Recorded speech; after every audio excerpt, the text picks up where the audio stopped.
Hello guys, in this video, this is going to explain how to download Call of Duty Black Ops 7 open beta.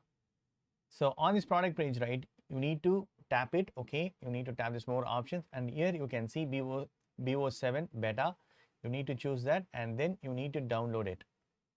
So already I have started downloading it. So that's why you're not able to see this download button. So automatically you can download and play this.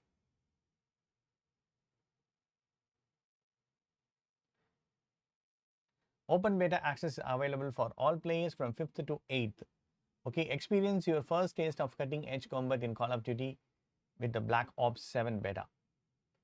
Okay, so you need not to purchase this game directly, you can download and play this. To play this game on PS5, your system may need update to the latest system software. Although this game is playable on PS5, some features available on PS4 may be absent.